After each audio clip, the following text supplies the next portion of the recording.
commencer par présenter le concept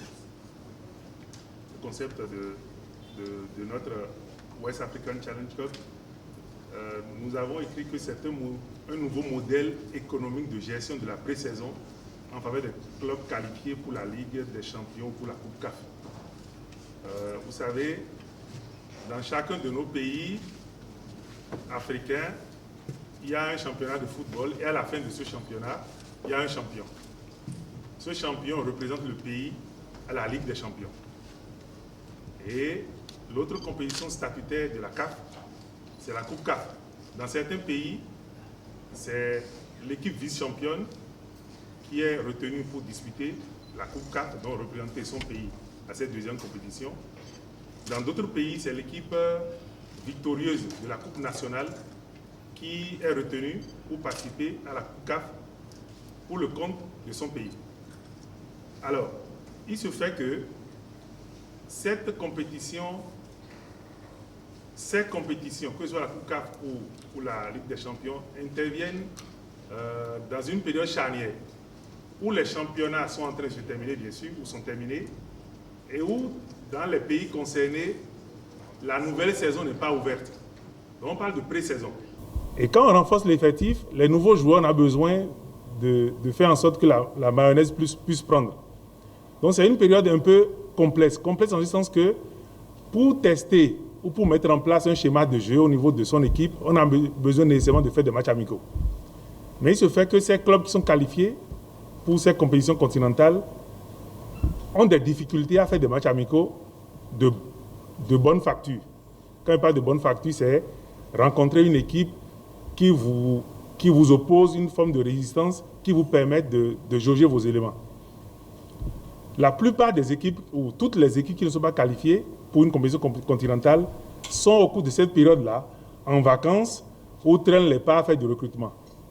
Alors, si on prend l'exemple d'un club béninois, Esae, qu'on a connu par le passé, devenu le Topopo, ou les Buffs du Borgou, qui pendant 3 ans durant ont représenté le Bénin à la Ligue africaine des champions, ces clubs vont souvent dans un pays limitrophe faire des matchs amicaux contre des équipes qui ne sont plus candidates à rien du tout au moment où on parle.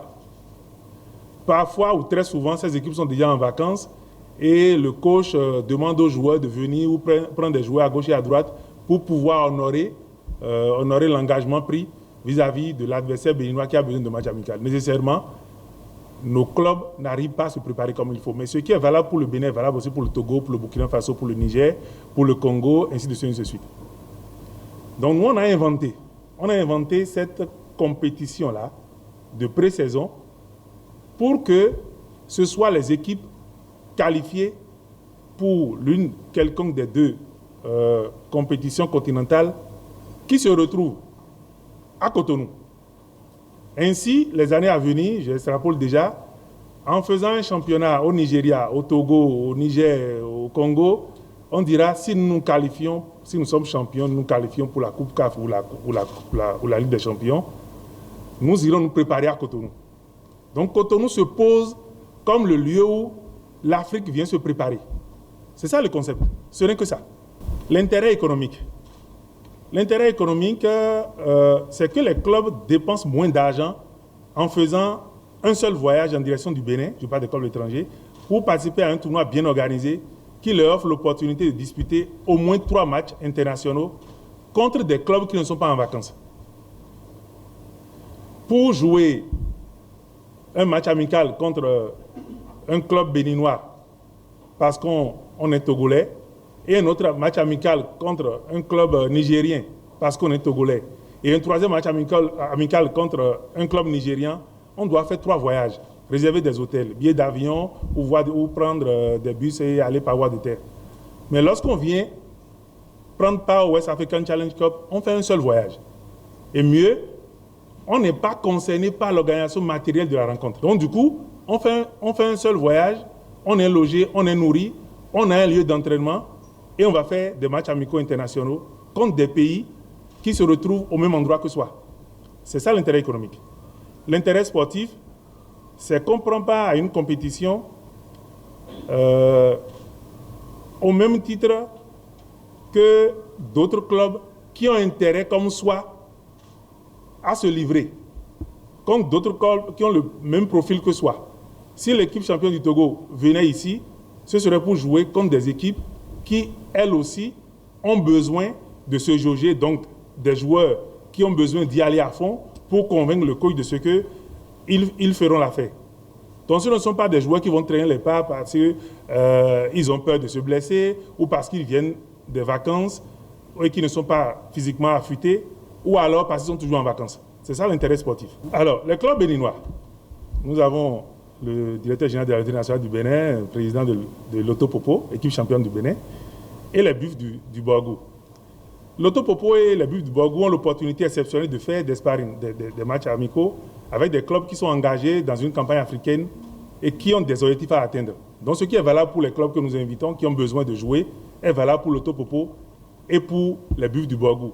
Je l'ai dit tantôt, nos clubs ne seront plus obligés d'aller négocier des matchs amicaux contre des équipes de seconde zone ou des équipes fatiguées ou des équipes n'ayant aucun objectif au moment où on parle. L'intérêt économique est valable aussi pour nos deux clubs. Les Buffs du Borgou ou Loto Popo, ce que nous leur proposons, c'est de ne plus faire des voyages coûteux, mais aussi épuisants, parce que par le passé, nous avons observé que même pour aller faire les matchs officiels de la Ligue des Champions, de la Coupe CAF, c'est la quoi la bannière pour réunir les frais et acheter les billets d'avion. C'est vrai que les clubs sont devenus un peu plus riches maintenant, mais le coût restera le même. Alors, on n'a pas encore vu récemment, sur les 10, 20, j'ai envie de dire même 30 dernières années au Bénin, qu'un club béninois ait mis en place une formule de préparation qui l'amène à aller faire 3 matchs amicaux dans 3 pays différents. Nous n'avons pas les moyens. Pour qu'on dise même aller par voie aérienne. Même par voie de terre, nous n'avons pas les moyens d'aller au Togo, après d'aller au Nigeria, et ainsi de suite, ainsi de suite. Donc c'est ce que nous proposons au club béninois. L'intérêt que notre compétition présente pour le Bénin. D'abord, nous avons dit que c'est un instrument politique. Je l'ai dit tantôt, le Bénin se positionne comme le pays qui offre la seule compétition de préparation campagne africaine. En fait, jusqu'à l'heure où nous parlons, il n'existe pas encore en Afrique une compétition de ce profil-là. Quand il dit en Afrique, c'est aussi bien au sud du Sahara que les Maghrébins appellent Afrique qu'au nord. Il n'existe pas encore à ce jour une compétition du genre qui s'offre et qui se propose pour aider les clubs qualifiés à se préparer. Donc, c'est-à-dire que le Bénin a inventé quelque chose. Et le Bénin se positionne ainsi sur la plateforme du football, laquelle plateforme se dérobe à nous depuis un moment. Instrument économique. Le West African Challenge Cup est un outil de promotion des stades du Bénin et une activité de saison qui fait tourner les hôtels et les restaurants et un support de communication pour les grandes entreprises béninoises.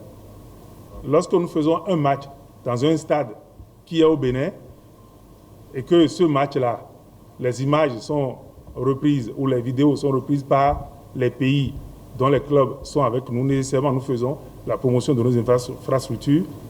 Les clubs qui viendront, on va les loger dans des hôtels.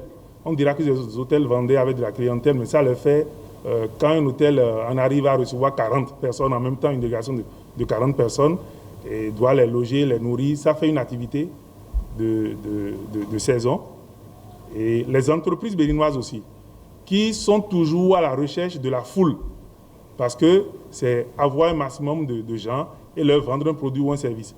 Donc ces entreprises peuvent tenir en cette compétition-là un support pour vendre leurs produits. On va y arriver quand on va parler du volet communication. La compétition est un instrument de propagande. Quand on dit propagande, ça fait, mais c'est ça, propagande pour les réformes engagées par le gouvernement. Je l'ai dit à plusieurs reprises, nous n'avons pas reçu mandat du gouvernement, du ministère des Sports ou du ministère de la Communication pour faire de la propagande pour le gouvernement. Mais je l'ai toujours dit aussi, aucun président ne quitte le pouvoir avec les infrastructures qu'il a eu à construire. Les stades qui sont construits, le président ne partira pas avec. Donc, si ça va bien, c'est pour nous tous.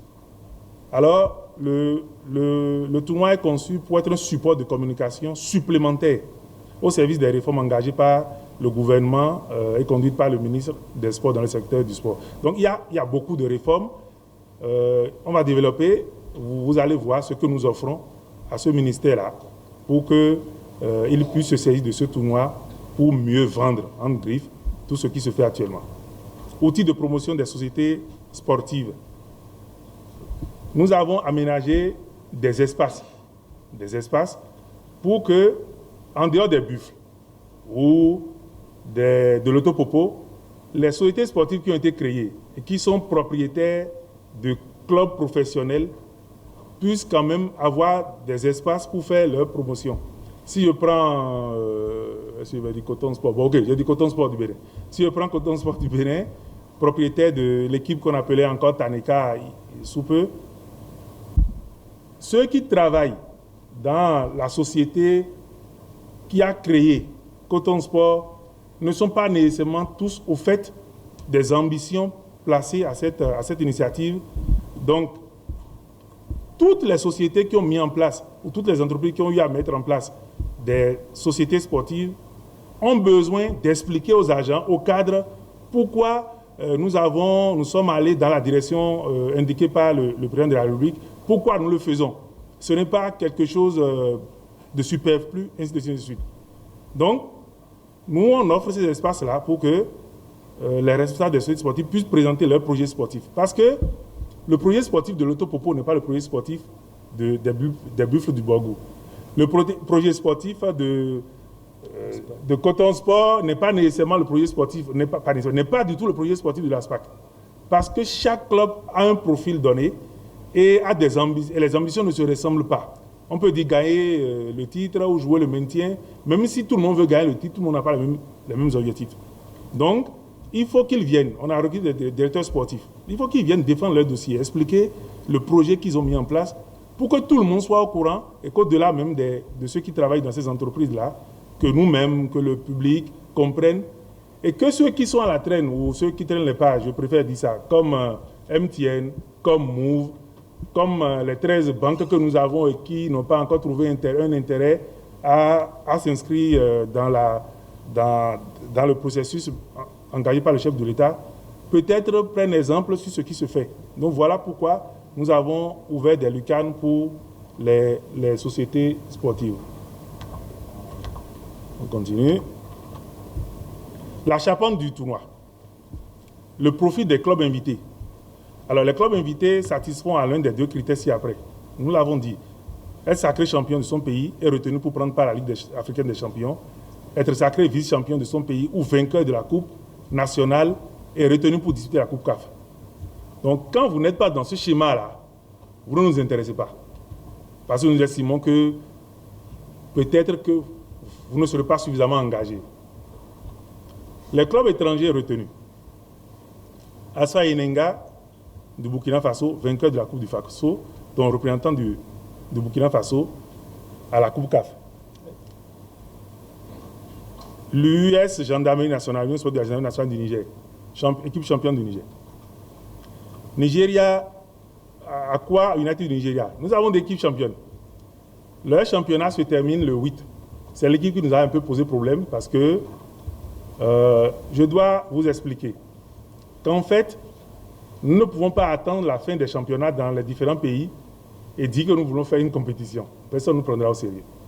Alors, depuis 4 mois, nous avons adressé un courrier, une lettre de pré-invitation à tous les clubs qui sont classés de la première place à la 6e place dans tous les championnats que nous avons visés. On est même allé jusqu'à, parce que ça ne passait pas, envoyer quelqu'un, je vais donner l'exemple de la Côte d'Ivoire, remettre le courrier main à main à Maître Ouyen, le président de la SEC, pour être sûr que tous ces clubs-là sont au courant et savent qu'ils sont invités à prendre part à une compétition au cas où ils seront déclarés champions de leur pays respectif. Mais malheureusement, le championnat nigérian se termine le 8. Or, notre compétition commence le 14. Et il faut dire que la période officielle de la compétition, nous avions affiché cette période-là pour que ce soit autour de 4 semaines avant le lancement des matchs officiels de la Ligue des champions des compétitions africaines. Si c'est à 2 semaines, vous ne verrez personne. Si c'est à 2 mois, à 8 semaines, les gens seront encore en compétition. Les Nigérians sont un peu en retard. Je crois que c'est le seul pays qui traîne encore. À quoi ils sont actuellement en pole position?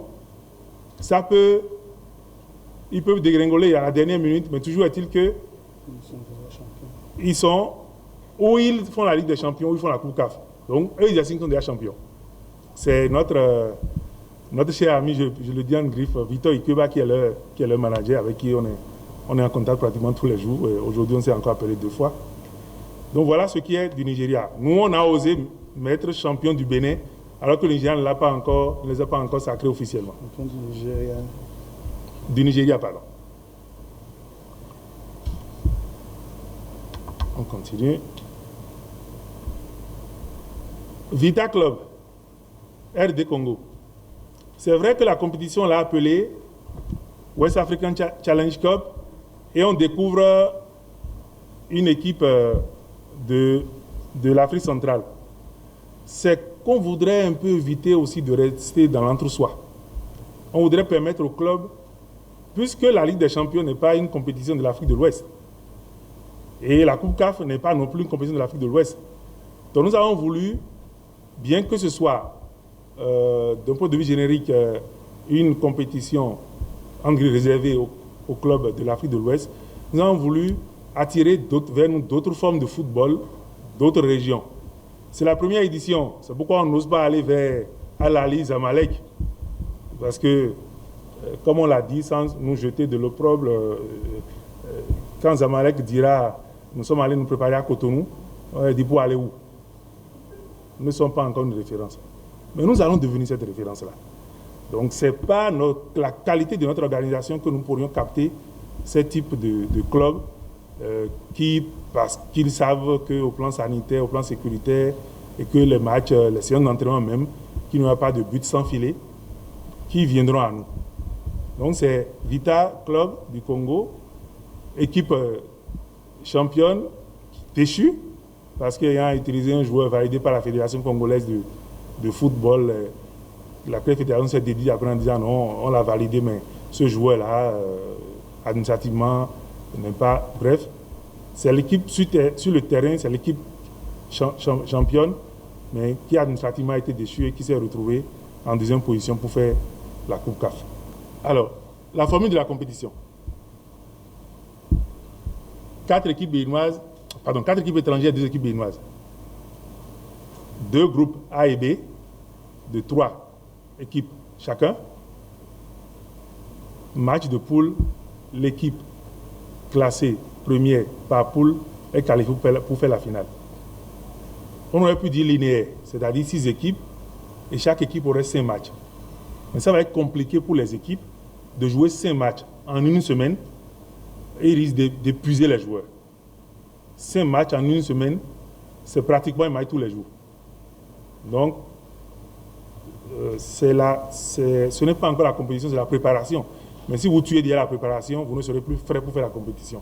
Encore que d'autres équipes, bien qu'ayant accepté faire notre compétition, disent nous on ira quand même faire un regroupement quelque part et on va encore faire 2 ou 3 matchs.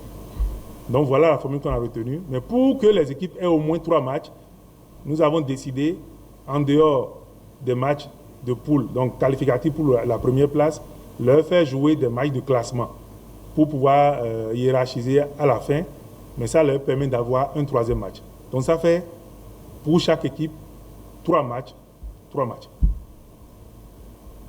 On continue.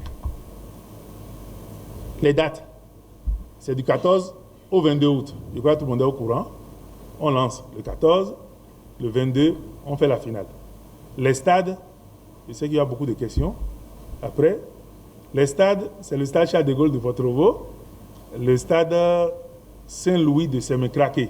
Alors, je vais laisser le event manager présenter les dispositions matérielles que nous avons eu à prendre pour sécuriser l'activité. Bonsoir à tous. Alors, les dispositions matérielles, c'est les dispositions classiques. D'abord, pour commencer, nous avons les sapeurs-pompiers, parce qu'il faudrait toujours viser le top du top quand on rassemble de la foule, même si en temps de Covid, Il y a d'autres dispositions. Ensuite, la Croix-Rouge. Nous travaillons à avoir sur l'événement en permanence un médecin urgentiste et un cardiologue, parce que nous avons tous vu en Mondovision ce qui s'est passé en Europe récemment, et il faudrait commencer à prendre les meilleures dispositions possibles pour protéger nos athlètes et pour espérer prendre les devants quand ça tourne mal, parce que ça peut arriver. Ensuite, au point de vue sanitaire, nous avons un monsieur Covid au sein de notre organisation qui est en contact permanent avec le docteur Fambo, qui est le point focal Covid au niveau du ministère des Sports. Donc, les tests Covid, nous travaillons là-dessus, mais nous savons également que le dispositif de lavage des mains, le port de masque obligatoire, ainsi que la distanciation dans les espaces, et surtout le marquage des sièges en tribune, pour que le peu de public que nous allons recevoir puisse quand même respecter la distanciation. Nous allons faire des indications très très claires pour aider le public à se repérer. Alors, ça c'est les dispositions matérielles qu'on peut voir sur n'importe quel événement. Alors, la particularité du West African Challenge Cup, en dehors du fait que la police nationale, la police républicaine sera là, nous saluons au passage le commissaire Adjovi qui a accepté de nous donner un schéma pour sécuriser l'événement. Nous aurons la police privée, mais également des stewards et des stewardesses qui vont aider nos spectateurs à s'orienter. Ça, c'est une de nos particularités, parce que quand on arrive sur les événements, en général, on ne sait pas où aller ou comment faire, et ça irrite le spectateur. Donc nous allons mettre en place tout un dispositif pour que ça soit plus clair pour tout le monde, pas seulement pour les officiels, mais pour monsieur, madame, tout le monde, tout passionné de foot qui va nous rejoindre. Par contre, au stade de Craquet, les matchs seront malheureusement à huis clos, parce que voilà, nous ne pourrons pas accueillir du public sur ce stade. Nous accueillerons peut-être quelques invités, mais les caméras seront toujours là pour rendre compte de l'événement. Alors, nos particularités, dès le début de ce projet, c'est d'accueillir le public. Je sais que dans beaucoup de pays africains, les stades sont vides, malheureusement. Qu'est-ce qu'il faut faire pour amener le public? Nous avons décidé de mettre en place un plan pour que ensuite nos clubs puissent s'en inspirer. Donc, l'idée, ce n'est pas juste de faire acheter des tickets VIP parce que vous restez sous un toit. Quand vous achetez un ticket VIP chez nous, vous aurez droit à un repas et à une boisson. Et selon les prix montent, vous aurez droit à un mini buffet et toujours à des boissons et tout dans les salons VIP du stade. Et vous pourrez même avoir droit à un service en tribune.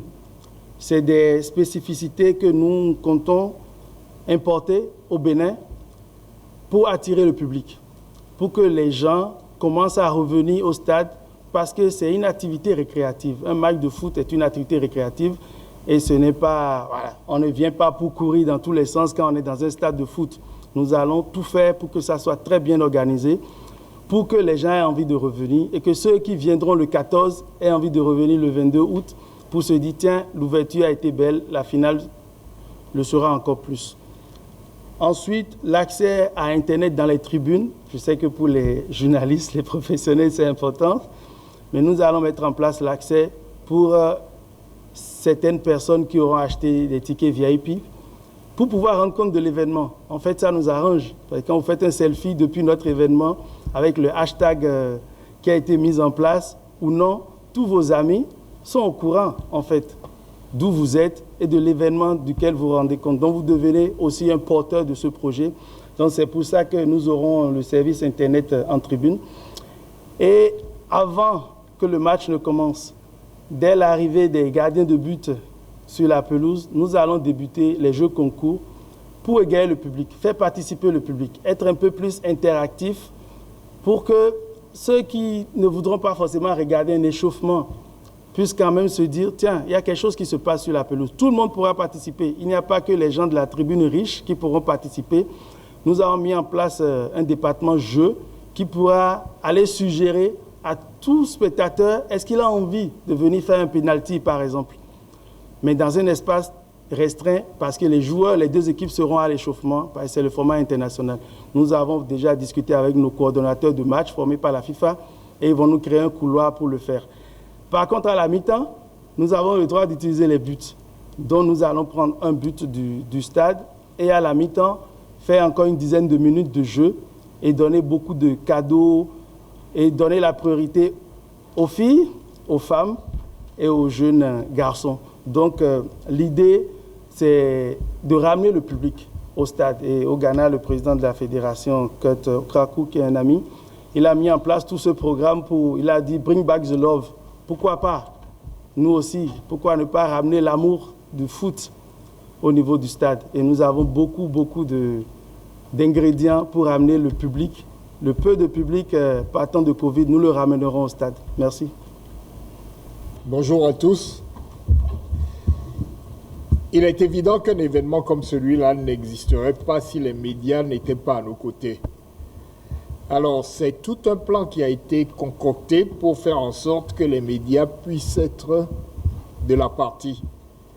Et ce plan va de l'accréditation des journalistes, nous y reviendrons, jusqu'à la retransmission des différentes phases de l'événement, que ce soit sur les réseaux sociaux ou que ce soit sur les médias traditionnels. Alors, les retransmissions vont s'organiser à partir d'une page Facebook. Tous les matchs seront retransmis à partir de ce support-là.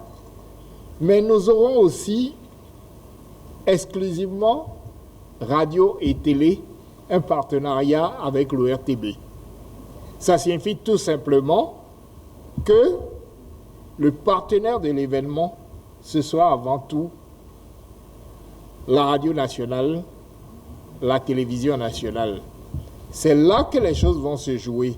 Et c'est là justement que, au besoin, si d'autres radios ont besoin du signal, elles pourront aller chercher et diffuser le signal produit par la radio nationale. Il faut dire aussi que nous avons imaginé que beaucoup de gens auraient bien envie sur un événement de ce genre-là de réentendre certaines voix. Nous avons prévu que tous les jeunes qui sont aujourd'hui en service à l'ERTB et qui assurent les retransmissions de nos différents matchs soient présents sur l'événement. Mais il nous fallait également, disons, lier l'ancienne corde à la nouvelle.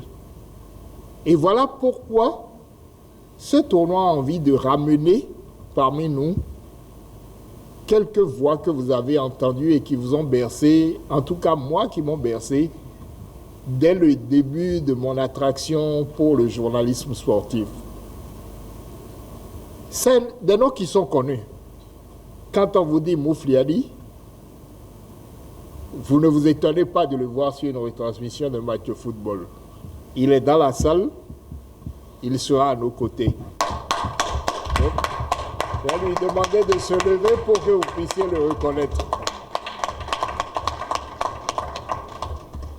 Mais il y a une autre voix que vous entendez aussi, celle de René Bewa. Lui aussi est dans la salle.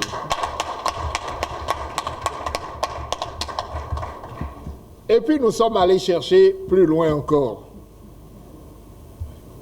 Jean-Marie Ouzou.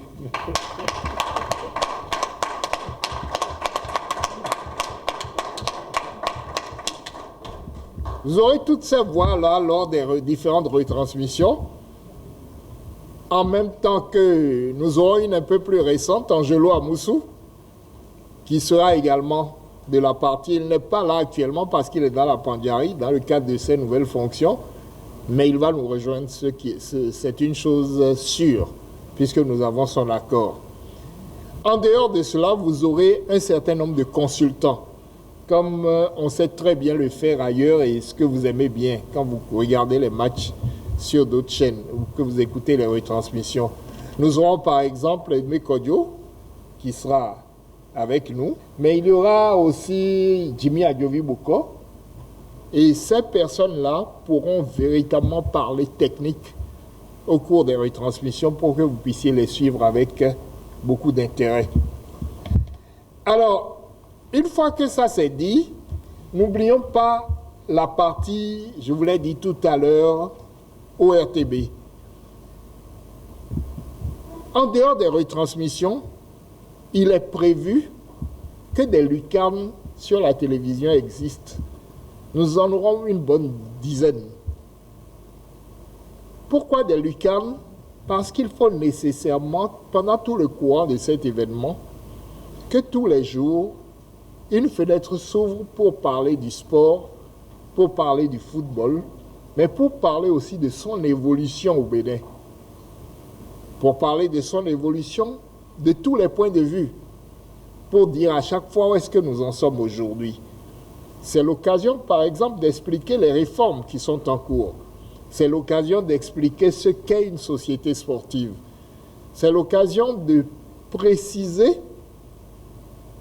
quels sont les avantages qu'on peut tirer des différents formats qui existent aujourd'hui et des évolutions futures qu'on peut projeter à partir d'un tournoi comme celui-là qui s'organise. Ce sera avec différents participants, qu'ils viennent du monde sportif, qu'ils viennent du monde administratif, du ministère de la Jeunesse et des Sports par exemple, qui viennent de milieux plus professionnels comme des entreprises par exemple. Ce sera l'occasion véritablement de faire le tour de la question. Alors, quand on a dit ça, il faut penser également que nous n'avons pas choisi l'ORTB par hasard. L'ORTB est venu à nous parce que le partenariat n'est pas seulement un partenariat qui permet à l'ORTB d'engranger de l'argent. L'ORTB viendra sur ce tournoi-là parce que justement, les Allemands seront à nos côtés. En particulier la chaîne publique, la chaîne de télévision publique allemande, qui sera avec nous, qui amènera des techniciens et qui pourront, avec les cadres de l'ORTB, avoir de véritables échanges de connaissances. C'est l'une des raisons qui a motivé l'ORTB à venir en partenariat avec cette compétition-là. On pourra vous donner un peu plus de détails sur la question. Évidemment, je suis sûr que tous les journalistes pensent à l'accréditation. Si vous posez des questions, on vous donnera un peu plus de détails. Mais je ne serai pas plus long que ça pour permettre quand même à Sostène de nous expliquer un peu comment tout ça est structuré en termes d'organigramme. Ok, on va parler de l'organigramme. Le 16h59, on est en train de rattraper le retard. Alors, on peut y aller. Voilà. Le grand parrain, c'est le ministre des Sports. Avant d'initier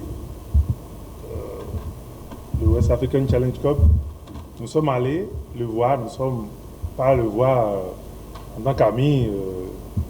Non, nous avons été reçus en audience et nous lui avons présenté le projet. Et nous lui avons expliqué que si lui, donc le gouvernement, n'est pas avec nous, que c'est inutile qu'on s'y mette. Et c'est comme ça, partout. Ce n'est pas... ils veulent faire leurs choses, et pourquoi on ne veut pas les aider? Non. L'autorité qui est chargée de ce secteur, il faut aller le voir. Même si vous êtes ami au chef de l'État, il vous dira, quelqu'un s'occupe de ce secteur-là, allez le voir d'abord. On est allé voir le ministre, et nous avons eu formellement son adhésion. Donc je dis formellement son adhésion. Et quand il parle d'adhésion, ceux qui organisent des choses le savent mieux que ceux qui n'organisent pas souvent. Quand il y a adhésion, ce n'est pas de l'argent. Le ministère n'a pas prévu avoir de l'argent à mettre dans des initiatives privées. Ce n'est pas son rôle. Le ministère a construit des stades, c'est ça son rôle. Mais ce qu'on appelle la caution institutionnelle, si vous ne l'avez pas, vous ne pourrez pas. Si vous n'avez pas le ministère et la fédération avec vous, quand on parle de football, vous n'aurez pas d'équipe. Parce que vous-même, quel que soit ce que vous représentez, même si vous êtes très crédible, ça ne suffit pas pour que les clubs ou que les entreprises adhèrent à votre initiative. C'est pourquoi il faut aller vers l'autorité, qu'est le ministre, qui a accepté être le parrain. Et si là, le parrain, c'est fini. Il y a beaucoup de goulots d'étranglement sur lesquels vous pouvez anticiper avec lui, qu'il peut lever. Et dans notre développement, vous allez comprendre qu'il y a eu des goulots d'étranglement, effectivement. Alors, le président d'honneur, c'est le colonel Fruitier Baguidi, qui est un ami à nous. Pourquoi lui, le chef d'état-major de l'armée de terre? Parce que lorsque vous avez une jeune initiative, même si vous-même vous n'êtes plus si jeune que ça, l'initiative a besoin d'être soutenue, appuyée par des personnes très crédibles, en dehors des structures en charge de l'animation du secteur. J'ai parlé tantôt de la Fédération et du ministère des Sports. Lui, nous le connaissons. C'est un monsieur très gentil, très rigoureux aussi. Et vu les fonctions qu'il occupe, on sait que s'il associe son image à une activité, c'est sûr que ce ne sont pas des rigolos qui sont là. Donc, lui non plus, ce n'est pas une question de président d'honneur, comme vous pouvez nous trouver. Il n'en aura jamais suffisamment pour mettre dans une initiative comme celle-ci. Donc, c'est autant le ministre des Sports est notre répondant au niveau de tout ce qui est structure officielle, autant lui, par rapport à des partenaires, sponsors et autres, il peut dire, je suis avec eux, c'est des gens sérieux. Ils m'ont expliqué le projet, c'est un projet sérieux. Et il est avec nous.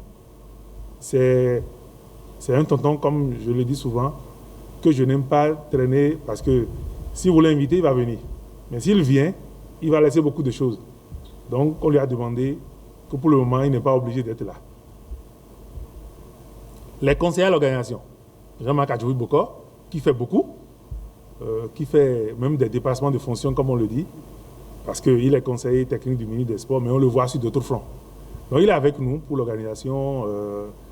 C'est lui que le ministre a particulièrement choisi pour être notre répondant. Parce que le ministre n'est pas nécessairement automatiquement accessible. Mais Jimmy, vous pouvez l'appeler à 23h, il décroche. Parce que, évidemment, il est nécessairement moins occupé, moins chargé, moins sollicité que le ministre. Donc le ministre nous a désigné Jean-Marc Adjoui Bokor, qui avait déjà commencé à travailler avec nous pour être conseiller à l'organisation, pour nous aider à sauter des verrous s'il y avait des verrous. Il y a M. Imoru Bouraïma, qui est le directeur du Fonds national de développement des activités jeunesse, sport, loisirs, c'est ça, qui est aussi au niveau de la Fédération béninoise de football, qui est un ami de longue date, de vieille date à nous, qui aussi, je veux dire, retenu par le ministre, au même titre que Jean-Marc Adjoui Bokor, pour nous aider à organiser. Donc, ce sont nos conseillers et que nous pouvons voir, parce que le ministre nous les a désignés, mais aussi parce que, de par leur expérience, ils peuvent nous aider au plan administratif à sauter des verrous ou à anticiper sur des difficultés. Alors, les équipes d'organisation.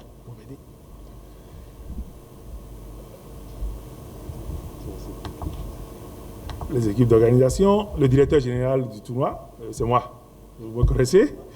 Event manager, Roland, vous le connaissez. Le directeur de la communication, c'est le doyen Georges Amelon. Et il a parlé des autres, mais il a parlé de lui. Je ne l'ai pas souvent vu s'associer à des choses comme ça. Je ne l'ai pas souvent vu. Mais quand on allait le voir, il a posé 2 ou 3 questions. Quand nous avons réussi à le rassurer, bon, j'espère que s'il est là, c'est parce que nous l'avons rassuré, il a dit, tiens, je suis avec vous. Et c'est grâce à lui que les doyens que nous venons de citer, qui ne nous connaissent pas nécessairement, ont accepté d'adhérer au projet. Donc c'est lui qui nous a crédibilisés, c'est ce qu'il disait tantôt. Lui n'aurait pas été là, que nous aurions appelé les doyens qui nous diraient oui, d'accord, on verra bien. Parce qu'ils ne nous connaissent pas. Quand on ne connaît pas des gens, on ne s'associe pas à ces gens-là, c'est de la logique. Donc c'est grâce à lui que nous avons eu l'adhésion spontanée. Quand il dit spontané, c'est spontané, il les a appelés, on se voit à tel endroit, à tel jour, tel. Ils sont arrivés, on a parlé, dit on est OK. Donc ça a été magique. Parce que lui, il jouit d'une forme de crédibilité auprès de ses anciens collègues ou des dévanciers à lui. Alors, quand on dit communication, c'est l'image. quand il a pris la parole, j'ai senti que les gens, subitement, sont devenus plus studieux que lorsque moi il parlais. Et c'est ce que nous visions. C'est ce que nous visions, à savoir avoir quelqu'un qui, le porte-parole ou le directeur de la communication ou celui qui intervient, ce n'est pas nécessairement le plus bavard à comprendre. Mais c'est celui qui sait placer les mots qu'il faut, sur ce qu'il faut, et qui a toute la science nécessaire pour se faire entendre. Et celui qui n'a pas de casserole non plus. Ah, c'est lui que vous avez pris. Ah, non, nous le connaissons. Son image est transversale et nous l'avons choisi, il a accepté. Je le remercie énormément. On va continuer. Notre porte-parole, Madame Sonia Ndasekou. Elle est à côté. Vous ne la connaissez pas nécessairement parce qu'elle n'est pas journaliste sportif. Peut-être que beaucoup s'attendaient à ce qu'on ait un journaliste sportif ou une journaliste sportive vous dit bon, c'est notre collègue. Non.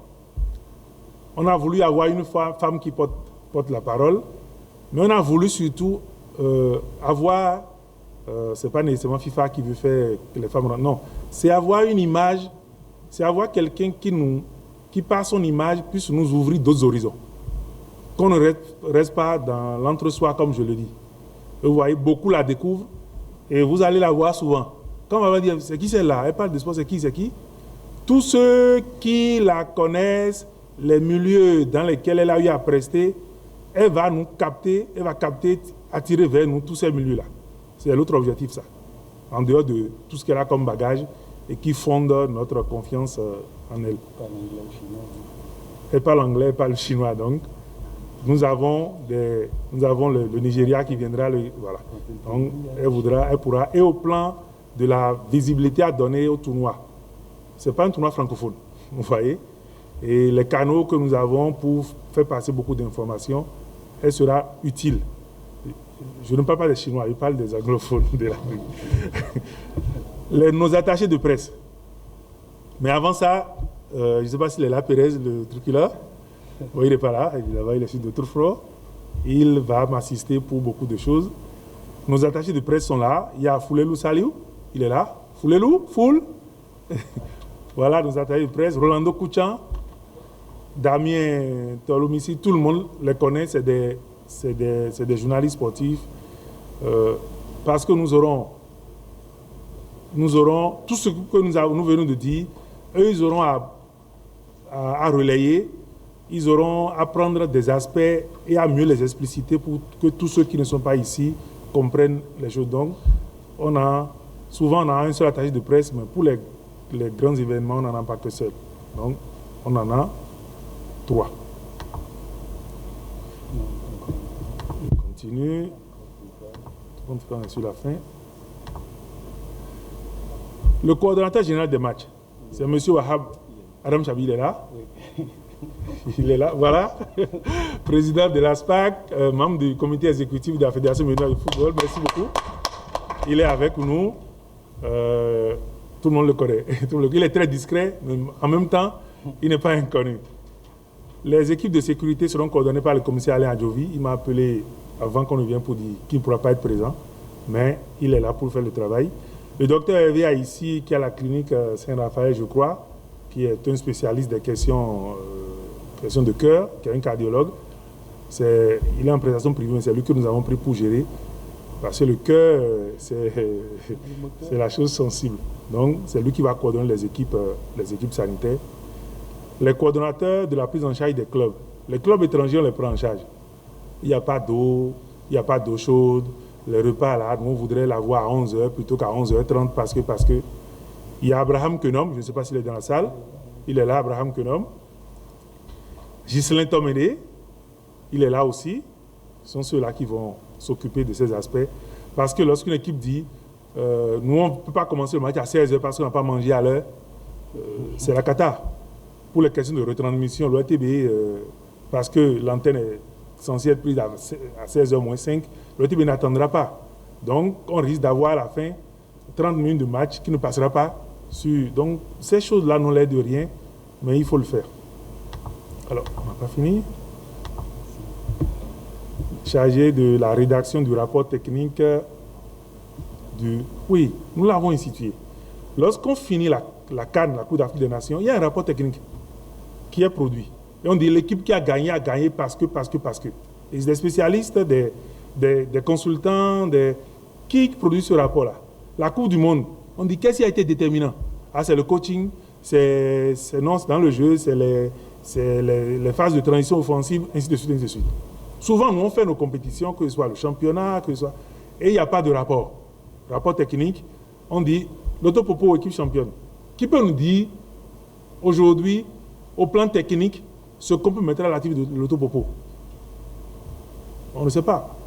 Pourquoi les Buffs, pendant 3 ans, ont été équipe championne du Bénin? On va faire supposition.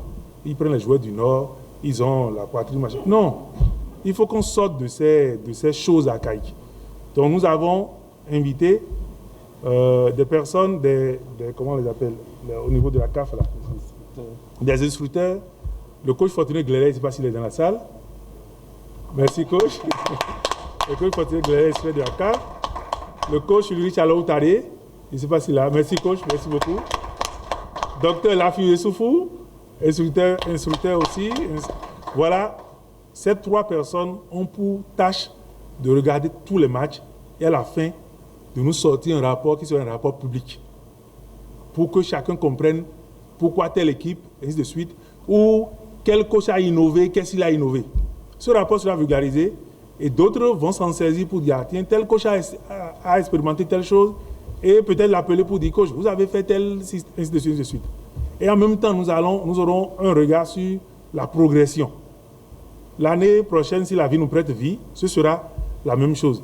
Donc leur rôle, ce n'est pas membre du comité chargé de lire le règlement. Non. Ils ont un rôle, ils ont un travail précis. C'est à la fin, nous sortir le rapport technique que nous allons vulgariser. Puisqu'ils seront signataires, ils seront très sérieux à la tâche. Et je voudrais franchement les remercier d'avoir accepté faire ce travail-là. Donc, comme vous le voyez, nous sommes en train de poser un certain nombre de choses. Nous espérons que tout va bien se passer et que nous allons améliorer ensemble l'année prochaine parce que les doyens Moufliadi, René Bewa et le ministre Jean-Marie Ouzou ne sont pas en fait des personnes qui ont accepté juste pour nous passer leur voix. C'est que déjà la première séance, ils nous ont fait des observations. Si vous pouviez faire ceci, ce serait bien. Nous avons dit, c'est ce que nous attendons de vous. Si nous disons non, ils sont déjà, il faut les garder là, on a besoin de vous voir, venez parler et repartir. Ça ne marchera pas. Même vous autres de la presse, vous aurez à faire des amendements. Parce que c'est notre chose.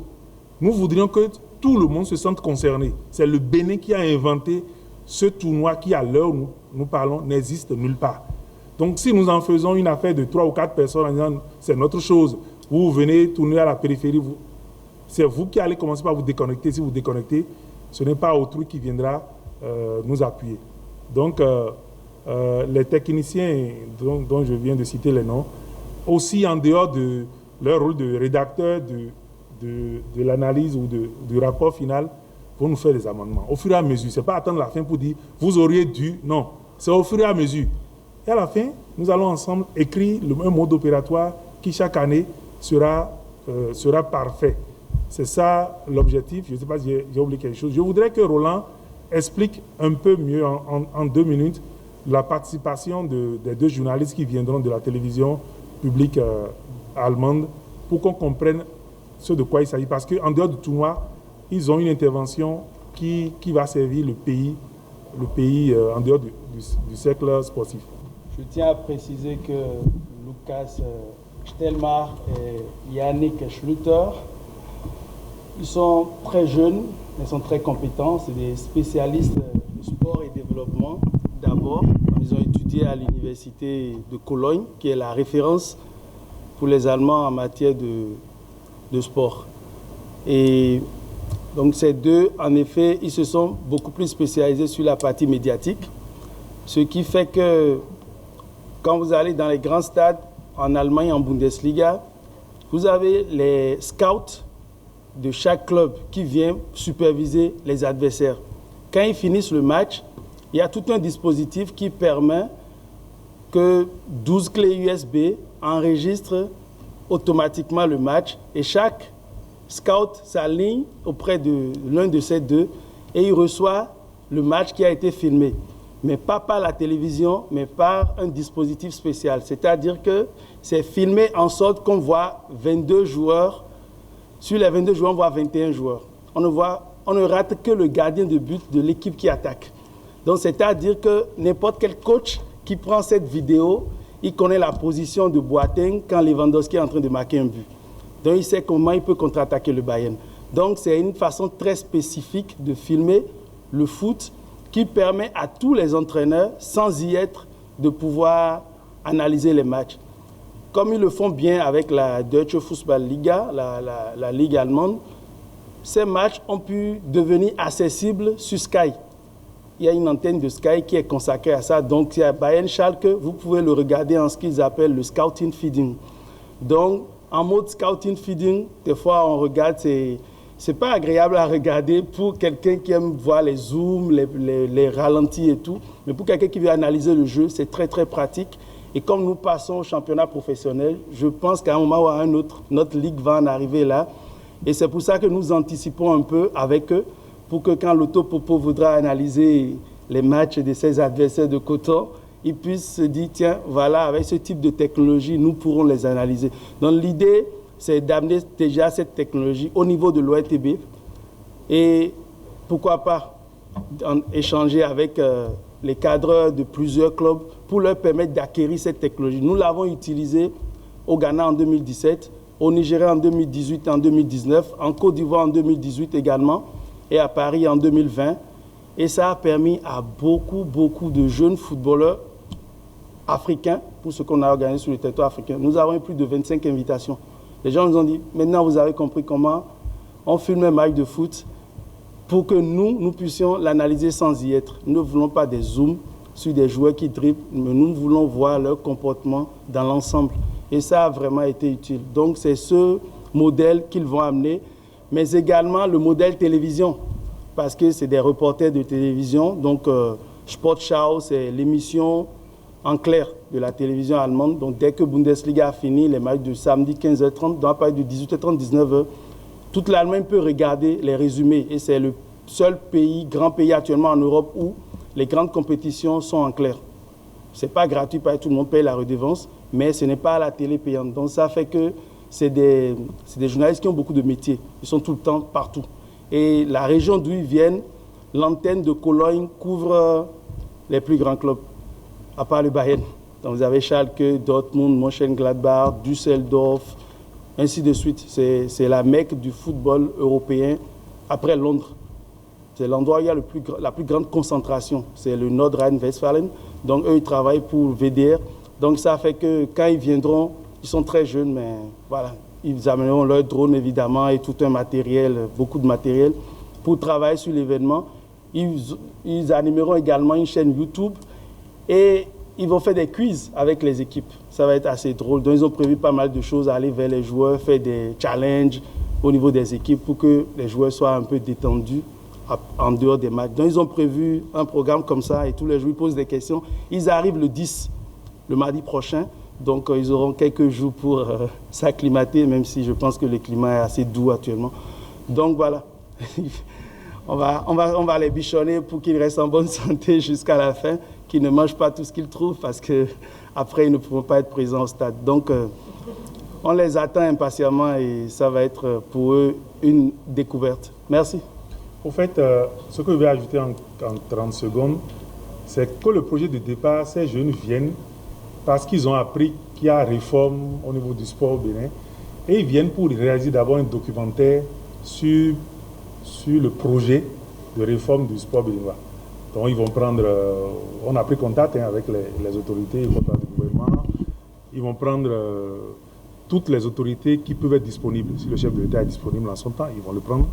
C'est déjà, on en a parlé avec le porte-parole, le ministre du cadre de vie pour ce qui est des stades, le ministre des sports pour ce qui est la fameuse TD, la task pour le développement du sport. Donc ils veulent faire un documentaire sur le Bénin qui est en train de proposer quelque chose qu'on ne lui connaissait pas. Et c'est parce qu'ils viennent pour ce documentaire et que le tournoi que nous faisons s'accoude un peu à ce que le gouvernement met en place comme réforme, qui vont faire d'une pierre deux coups. Donc, ils vont faire leur documentaire, mais en même temps, ils vont travailler sur le tournoi. Et c'est le doyen Georges Amelon qui a eu l'idée qu'on puisse les amener à l'ORTB, et il nous a amenés vers le DG ORTB qui a accepté que leur expérience en termes de Scouting, feeding, comme il le dit, comment filmer les matchs pour que ce soit utile pour les coachs et les directeurs sportifs, qu'ils apprennent non seulement à nos cadreurs de l'ORTB, mais aux cadreurs qui seront disponibles. Donc, c'est comment mettre en place un programme de formation formel en salle et sur le terrain. Donc, le tournoi va servir de cas pratique. C'est ça, en fait. Les matchs vont servir de cas pratique. Donc, tous les cadreurs, comment on appelle, comment ils appellent ça, les journalistes sportifs. Les cadreurs. Bon, les cadreurs, ou pas photojournalistes, mais les cadreurs, c'est ceux qui prennent des vidéos et qui souvent vont vers les clubs pour leur vendre, ou leur proposer des vidéos. Nous allons les réunir dans un cadre et ils pourront suivre cette formation-là. L'année prochaine, s'ils sont disponibles, ils viendront, ou on fera venir d'autres encore, pour qu'au fil des éditions du West African Challenge Cup, que notre personnel technique, ce plan-là, puisse progresser. On n'avait pas eu cette idée-là, c'est le doyen Amelon qui nous a dit, au lieu que l'OSTB soit croise les bras comme Rolando Kouchan et soit prestataire, ce serait bien qu'on échange. Alors, je crois qu'on a dit l'essentiel. On va laisser la parole au doyen pour conclure et demander à nos amis les journalistes s'ils ont des questions. Je sais qu'il y en a beaucoup. Et on va répondre aux questions rapidement. Merci. Alors, comme il dit, l'essentiel a été dit. Je ne crois pas qu'il soit nécessaire de conclure. Déjà, je vous félicite pour ce projet qui, ma foi, est bien géant. C'est beaucoup. Bon, alors, moi, je voudrais dire beaucoup de remerciements aux initiateurs et concepteurs de ce projet. Mes premiers remerciements parce qu'ils vont nous donner du grain à moudre. Pas nous, hein, nous les amis du foot, là, on pourra voir des matchs. Hein. On a été sevrés de spectacles pendant longtemps.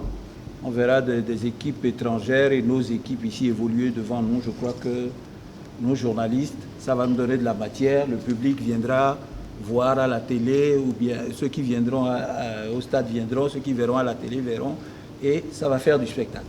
Ça, c'est les premiers remerciements que je leur adresse. Alors, deuxième remerciement, parce qu'ils nous ramènent sur le champ de nos anciennes amours, je vais dire. Parce que c'est quand même quelque chose que nous avions fait pendant longtemps. Bon, nous sommes, c'est vrai, restés toujours aux côtés de la chose parce que nous suivons avec nos amis jeunes reporters tout ce qui se passe. Nous venons de suivre l'Euro, nous suivons les compétitions. Donc nous sommes toujours à côté de cette affaire-là. Donc ce n'est pas une tâche extraordinaire que ces messieurs-là nous demandent en nous ramenant aux côtés de nos jeunes reporters. Parce que nous avons quand même travaillé aux côtés de tous autant que nous sommes, hein, aux côtés de grands reporters qui nous ont fait grandir. Je veux citer Tipoupou à Tipoupou, je veux citer Messa Niamey à côté de nous au Togo, je veux parler de Boubacar Kanté en Côte d'Ivoire, Pathé Diallo en Guinée, tout ça, tous ces gens-là nous connaissent. Et quand vous travaillez avec des gens comme ça, il faut avoir le vocabulaire à côté.